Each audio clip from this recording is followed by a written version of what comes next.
friends, Masha here. Welcome to my channel. With 2 days left in this year, it's the special fun time for me to share my top 10 decks of 2023 with you today, and I will be doing it in a slightly different way from how I did it last year.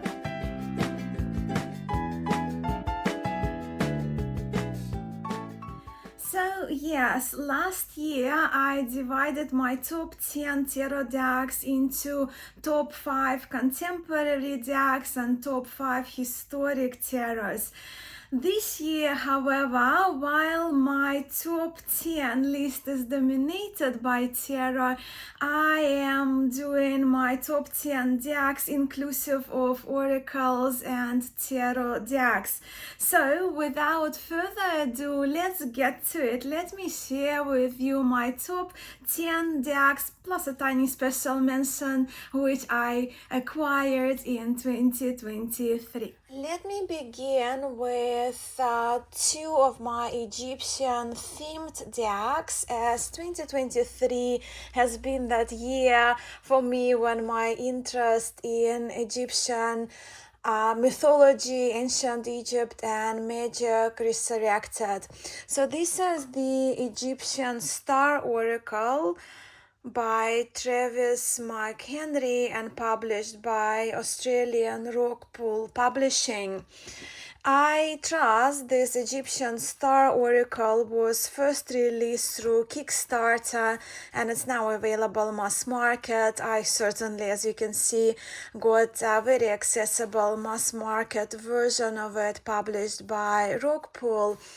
And the card quality is excellent. The packaging is super luxe for this oracle. And the oracle itself is superb in my view and stands out in my eyes outside of other Egypt themed decks, because this oracle actually does feature original ancient Egyptian art. It's also been educational for me as it's structured on the premises of ancient Egyptian astrology, with each card allocated roughly 10 days of the year to make up 36 decans. So you can see the art is original, which we don't usually see in Egyptian themed decks. And the way I've been using this oracle so far is by placing a card corresponding to a current decan on my altar table for 10 days. And also the extra 5 cards added on top of those 37 cards, right? And these extra 5 cards are associated with 5 main Egyptian deities and festivals. So here we see Osiris, Horus, Set, Isis, and Nephthys. So that's the 5th card dedicated to deities. Next one is the tarot, so continuing with that Egyptian theme. So my oracle was placed at number 10. Now we're moving to the 9th position, and this is the Egyptian Art Noveau Tarot with the artwork by Giulia Massaglia, and it's published by LoScarabeo. Apart from my ever-growing interest in Egypt, I was drawn to this tarot for the artwork of Giulia Massaglia and her use of color, as this tarot is to me truly so beautiful and very easy to read with. Also, it follows, as you can see, very closely RWS tradition. And I wouldn't have had any idea that the deck like that even existed if it wasn't for my 2 tarot friends who also are interested in ancient Egypt. I actually attribute my revived passion for Egyptology to the visit to the Egyptian Museum in Turin in Italy that I went to when I had a spare day there.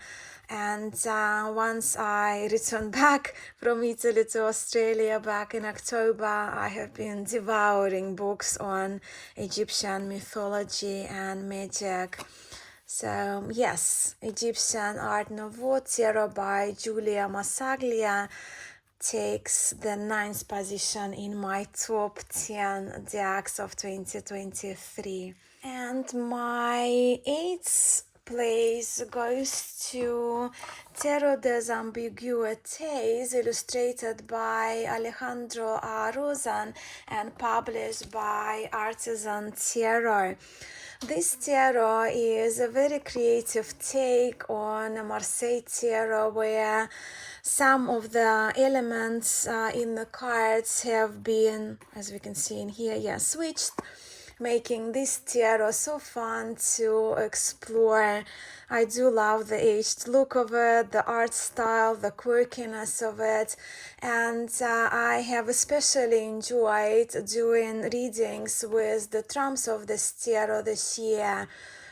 And because the artist of the Tarot of the Ambiguities, the very talented Allejandro Rozan, was inspired by a number of historic tarots I myself love.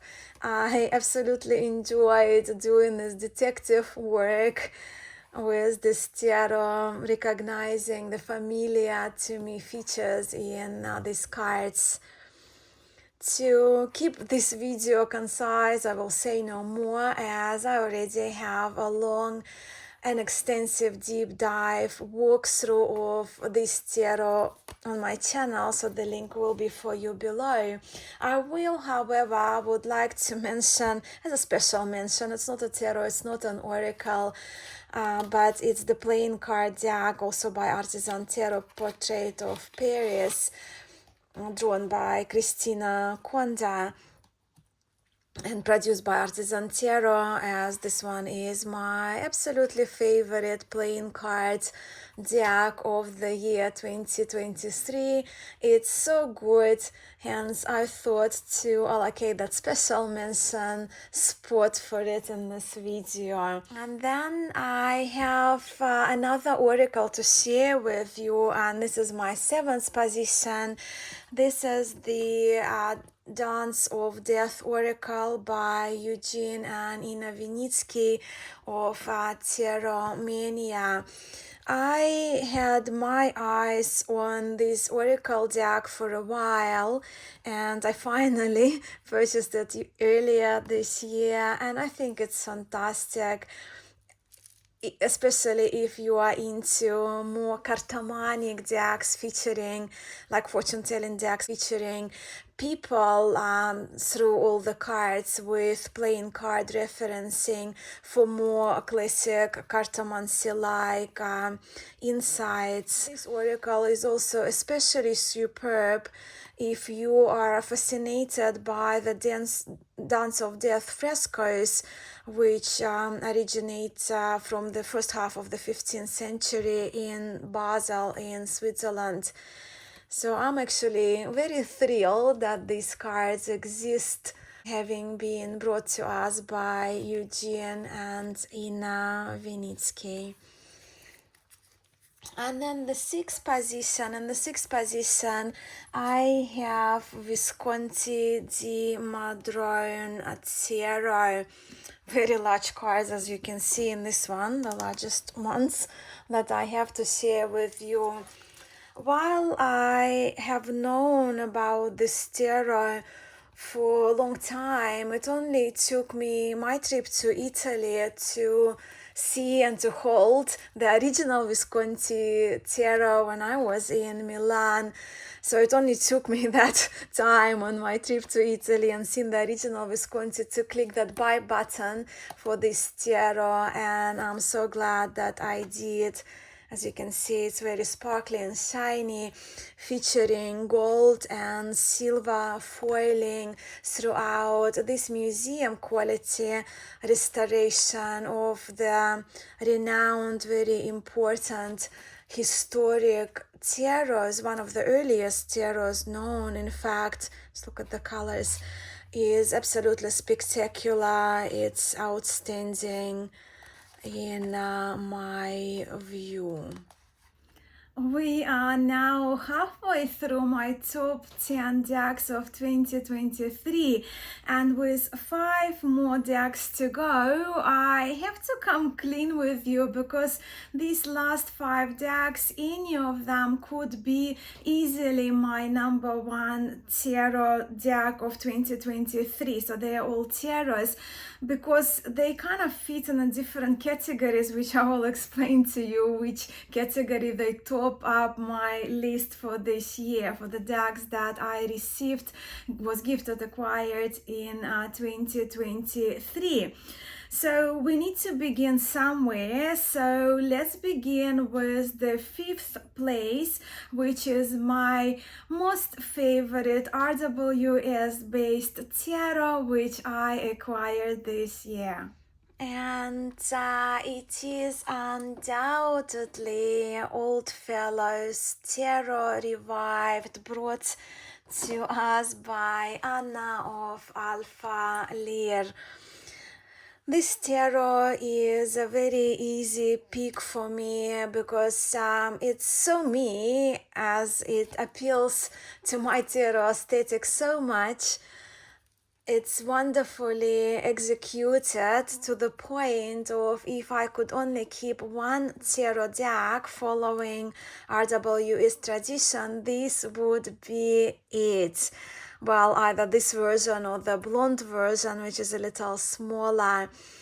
I am that fortunate girl to have all versions of Anna's Oddfellows Tarot. And if you don't know, if you're not familiar with this tarot, it's actually Anna's take, Anna's revival of the 70s Japanese Keishobou Tarot.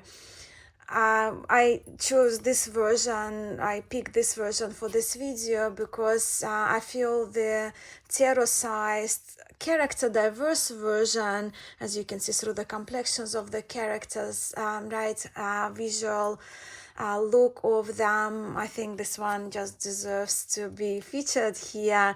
I, of course, adore the woodblock style and the colors chosen by Anna.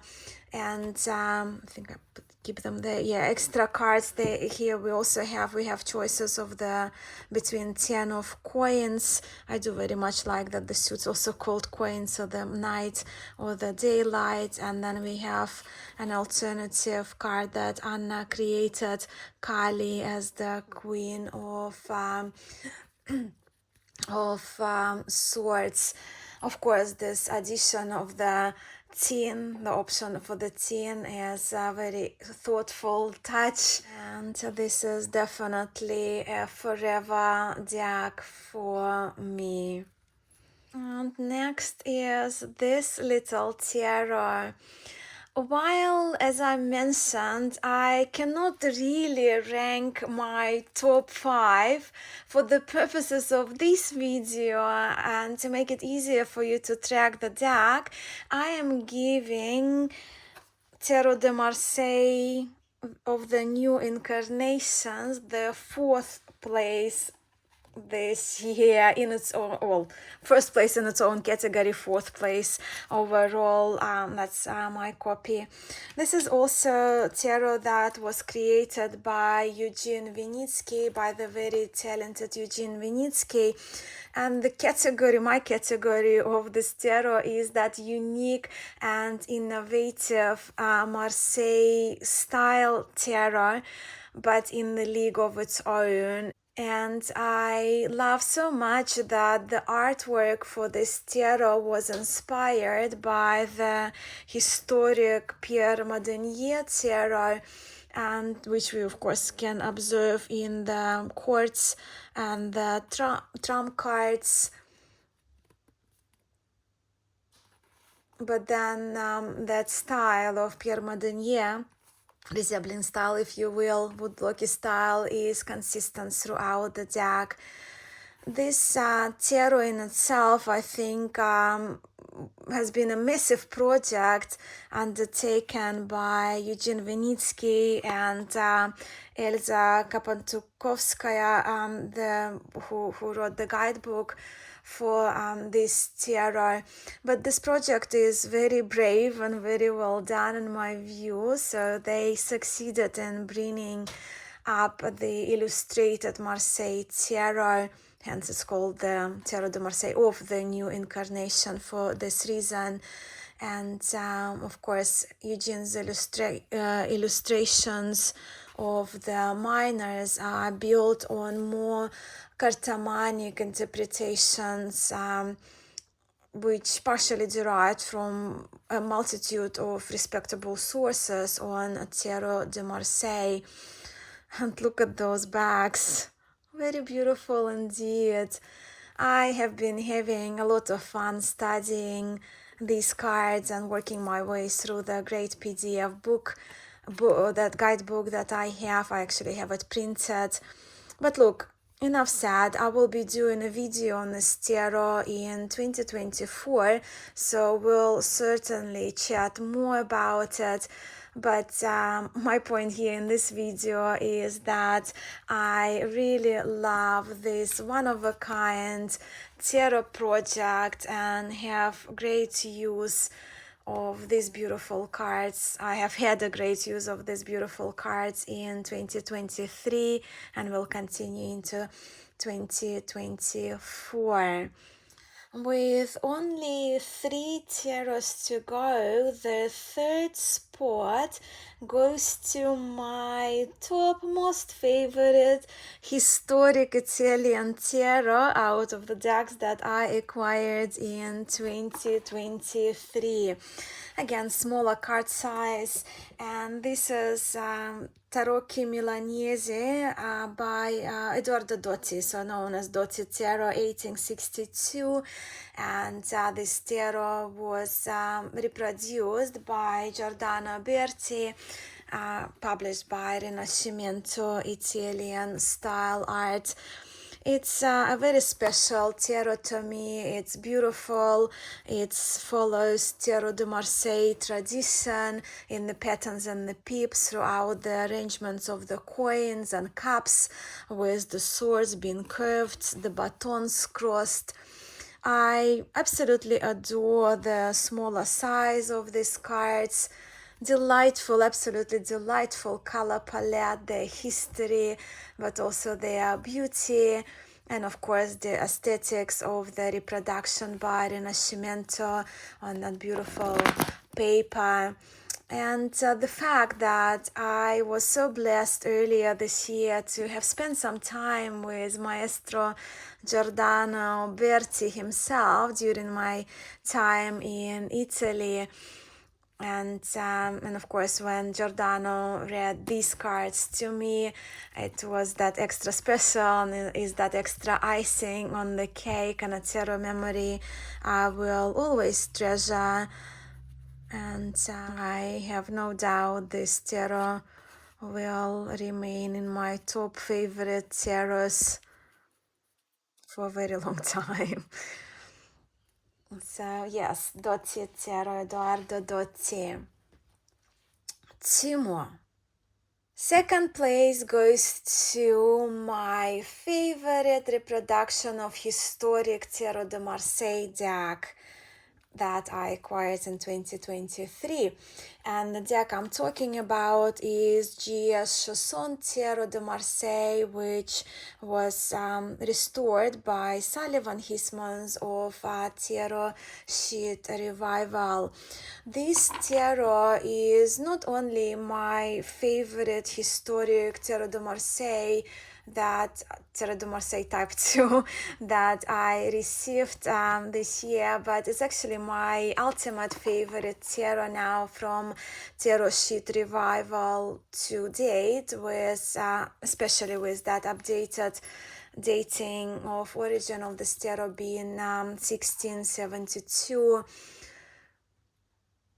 And of course we can hypothesize, but solidly, it's a solid possibility that the Chosson Tarot served a model to many later Marseille tarots of this type. I mean type 2 here, inclusive. Probably it was also a prototype for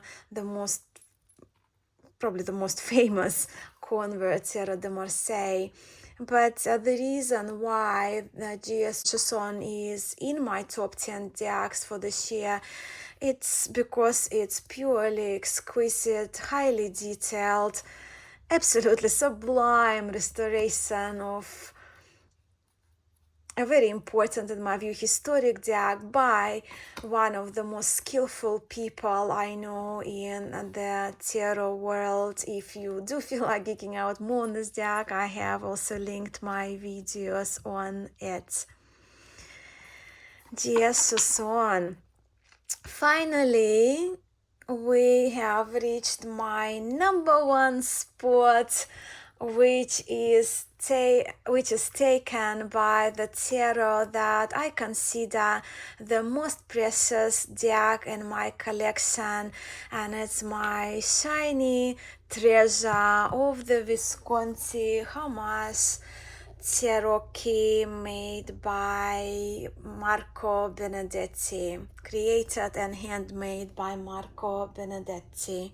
I, of course, have videos featuring this tarot earlier this year, not so long ago when I was in Rome. I spent some time with Marco Benedetti in person, learning, talking about this tarot. I think it looks absolutely amazing with the gold and silver foiling. Silver, here you do see gold and silver in one card. And from the day I got this tarot from Marco's hands, I have been using it, loving it, reading with that.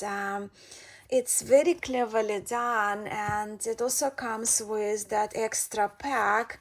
And here, if you zoom in, don't want to take too much of your time, you will see that the pack includes alternative cards which have been added by Marco, and with this little extra pack in itself very valuable, because years of tarot knowledge has been poured in this creation of Marco Benedetti's tarot key, in my view, which is a true gem.